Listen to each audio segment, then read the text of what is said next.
Hey everyone, this is Paul, and in this video what I want to do is show you the best way to create an event system and manage events here in Unity. There are a lot of tutorials out there, there are a lot of ways to possibly do this. A lot of them have their own pros and cons, but after doing this a while I found what I think is the best way, and along the way I'll explain why I think this is the best way compared to the other ways like using Unity events or using actions or events or things like that. So we're going to be using delegates. They all kind of do the same thing. They're all for implementing the observer pattern. Hopefully if you're watching this video, you understand the reason you'd want to have events, which is of course to decouple your code and basically not have things linked together. So I've created what I think is the simplest example to show why you would want to have an event system. What I have here is two canvases. I have this top canvas, which is going to be displaying some sort of running sum, and a bottom canvas. And what this bottom canvas is going to do is I can basically enter a number, and then once I've entered the number and click the add button, what I want it to do is add that to the running sum that's up here. Now, of course, you could do this by having references to all of these and the different scripts, but we're going to try to unlink them. So I'm going to have the bottom canvas isn't going to know anything about this running sum or anything like that. And this top canvas doesn't need to care that there's an input field or a button at all. And the nice thing about decoupling it like this is I could have other things that add to this running sum that aren't here. You could have a multiplayer game where different players do it, and now they don't all have to have all these linkages. All that happens is whenever a user clicks on this, it creates an event that just basically says, hey, here's a number that I want to add. And all this needs to do is listen for that event. It doesn't need to know anything about who's sending it. So that decoupling means less bugs, means we get to be more lazy programmers, which is great. So let's go ahead and get started. The first thing we need to do is just some general housekeeping stuff. I haven't added any scripts here. So for this bottom canvas, I'm going to create a bottom canvas script. And what I want to do in this bottom canvas script is just basically assign the stuff that I need, the button and the input field. So we're going to say using UnityEngine.ui and using TMP Pro or TM Pro, Text Mesh Pro. So what I'm going to do is just create a serialized field, a private button, which is going to be my add button. I'm going to go a little fast here, and I'm going to serialize field a private TMP input field, which is going to be my number to add. So we're going to have these here. Let's go ahead and link them to the scripts here in Unity. So under the bottom canvas, I'm going to open this up, drag the button in here, drag the number input here. That is all linked. The top canvas, what I'm going to do is I'm going to add a component. I'm going to create a top canvas script, which is going to just manage all this stuff up here. There's two text fields here, sorry, two TMP texts here. There's a label that just says sum and the value. We don't need to care about the label, that can just stay alone. So what we need to do in here, we're going to delete all this stuff, is saying using TM Pro. And down below, I'm going to say serialized field, private TMP text. We're going to have score text or score display. Maybe I'll just do this. Sum display. That's what I'll call it. So that's what we'll have here. Now we'll create a function first to sort of show that the events work once we create the event manager, but I'm trying to show you how I've set this up. So let's go ahead and do that. Let's create an event manager class.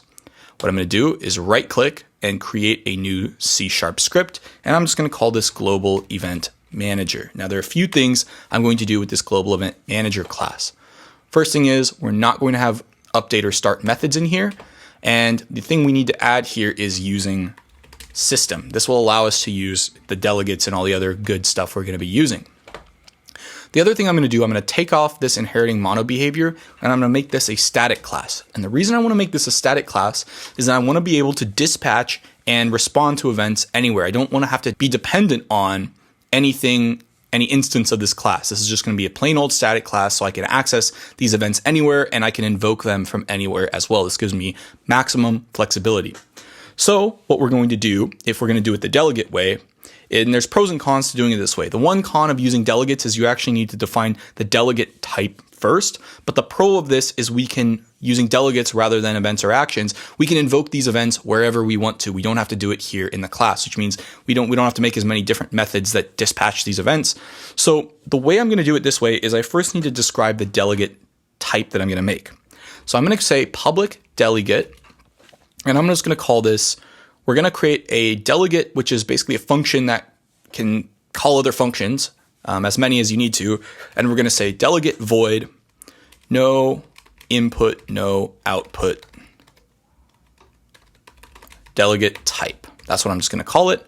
Open and close parentheses and put a semicolon. So this is the function signature that I need to match whenever I'm creating a function that's going to be called by the event that I'm going to create. And lastly, what I need to do is actually create what I'm going to call an event itself, or create, really it's a delegate, but we're going to be using it as an event. So I'm going to say public, then I'm going to say static, because I want to be able to access this anywhere, and it needs to be static because the class is static.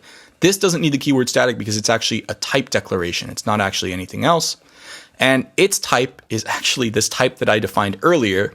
And this is going to be the actual name of the event that I want to create. So what I'm going to do is say on button click. I'm going to press the semicolon there. This doesn't need anything. This is just the delegate type. So now what we need to do, what I want to do is have it so when I click this button, I trigger the event, and then I can have subscribers like this listen and do something when that button is clicked. So let's start with what we want to have happen when the button is, or actually let's start with invoking the event first. So I'm going to go down to my bottom canvas, and what I'm going to do is I'm going to actually create a function that invokes the event.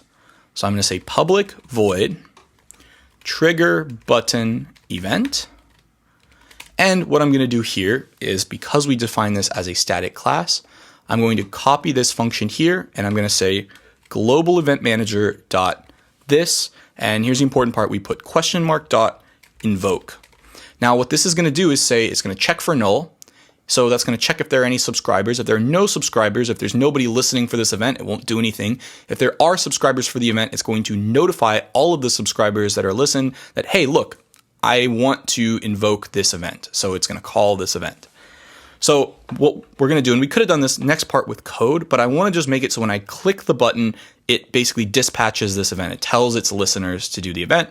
So what I'm going to do here is under the button, I'm going to basically on click, I'm going to grab my button canvas, and the function I want it to perform is the trigger button event. So this is going to be clicking.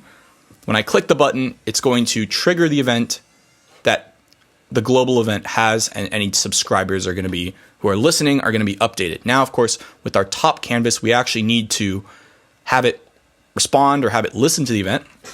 So the first thing I'm going to do is just create a basic script that will do this. So I'm going to say public void test button event. And all we're going to do in this event is say sum display.text equals event triggered successfully.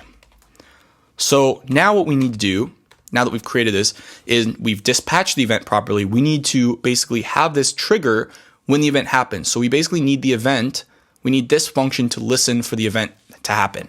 So the way we can do this is we want to assign a listener. We're going to say global event manager, and we're going to take the delegate that I have here, and all I'm going to do is say plus equals the name of this function.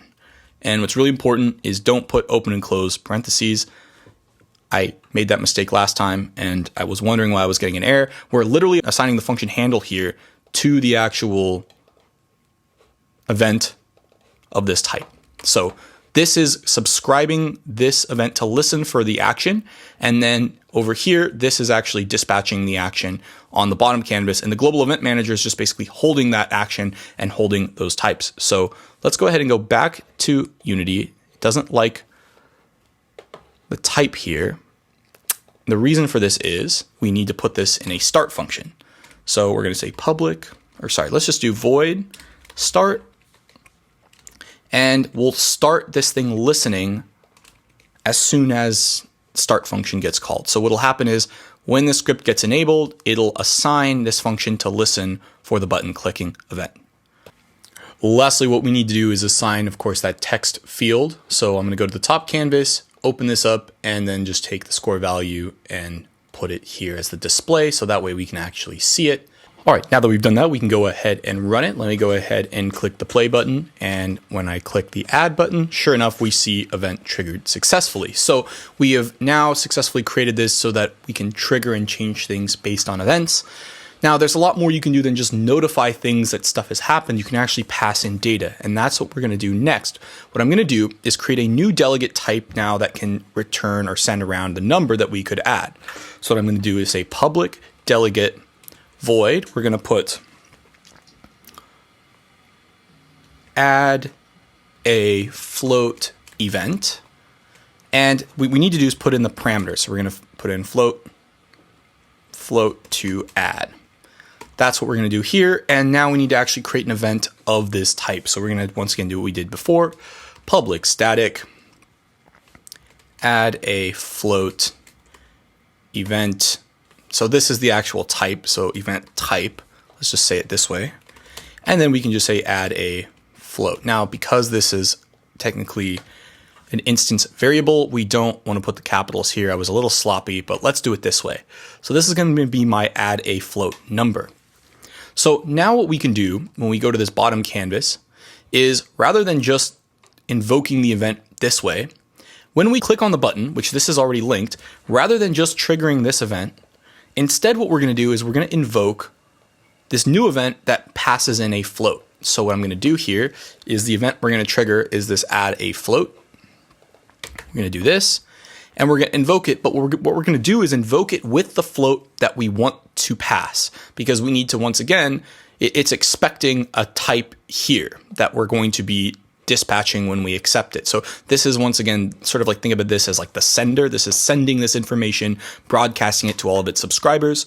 So what we need to do is actually get the text. So what we're going to do is say num to add, which is the field, dot toString. Or sorry, no, we want to parse this as a float. So we're taking this in. So we're going to say float.parse num to add. This is going to then send it. So now what we need to do is we're going to now subscribe to this event in our top canvas class. So now that we have we're sending this number here, we need to actually grab it when we do it this way. So name float doesn't occur. Let's see, what doesn't it like? Maybe this way? Yes, probably that. Need to be lowercase. Okay. Moving back to our top canvas, we're going to create a new function. We're going to call this public void add to display. And what we're going to do here in the numbers, we're going to say float num to add. So this is going to be the number we're going to add. Doesn't matter what we call it. We once again just need to match the function signature, meaning we return a void and we have a float as the argument. So what we're going to do here is we're going to say sum display.text is going to equal, it's going to be whatever's currently there displayed in the text. So we're going to say sum display, but we need to convert this to a float first. So float.parse sum display plus num to add. And what we're going to do is convert this to a string. So what we're going to do basically is add the number as floats, add the number that's being added, and then convert it to a string so we can display it on the text. And what we need to do here is we need to actually subscribe to this event so that this function gets called whenever that button gets clicked. So it's listening in. So what I'm going to do is go back to the global event manager, click add a float. We can get rid of this because we're not really using this anymore, although maybe I'll leave it. And I'll say global event manager dot add a float. So when the add a float event is triggered, one of the functions we want to call, or one of the things we want to do, is add to display. We don't use any of the parentheses or anything.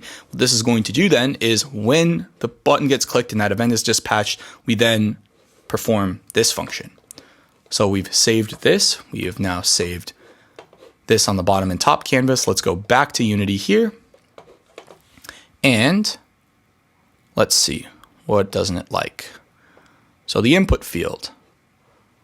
Okay, the thing that we need to do here is float.parse num to add.text. So we're actually needing to get the actual text value of the input field. That was the mistake. And probably here too, we need to take this num to add is a float, but we're parsing the sum displays text. So we're getting its text value, parsing it as a float, adding the new value, converting it back to a string, and that is what we're going to have. So let's go ahead and try it out now. No errors. And currently what I can do, so let's say I put a 1 here. It's adding 1. I can now change this to a 5. It's adding this, can add 90. Does that, it's behaving the way we would expect it to. And we've done this all using events where this sum counter doesn't know anything about this input field, doesn't know anything that there's a button or anything. All it needs to do is just listen for an event of when it needs to do what it needs to do. It can just be lazy or sleeping or anything like that. This is how you can really improve performance in your games, because you're not having all this stuff in the update methods, checking for different things and wasting computer cycles, wasting time doing it. Just basically do it when it needs to be done. So that's the beauty of using an event system. Hopefully you learned something from this video. Once again, I totally recommend you use delegates for this purpose. Yes, you have to create that delegate type, which is what we did here in this global event system, which notice how we didn't assign this to any game object. It's a static class, but this is how I would recommend doing it. You have a static class, that's your event manager that just has all of your events in it. And you just basically reference this class when you need to assign values to it. You can basically have subscribers, add them, subtract them like so, and then just invoke the event by calling it from here. Once again, if you used events or actions, you would need to actually invoke the event in this class, which is kind of annoying, which means a lot of times what you need to do is define a public event or public method that would invoke the event from here. So that's not as good. Once again, I say use the delegates. It's the most, in my view, the most elegant way to do this. And hopefully you'll be on your way making better games and making all sorts of other cool things in life. All right, have a good one. Thanks for watching. I'll provide a link to this project so you can download it and kind of poke around with it if you want, because I think hopefully you get a chance to see how it works. All right, see ya.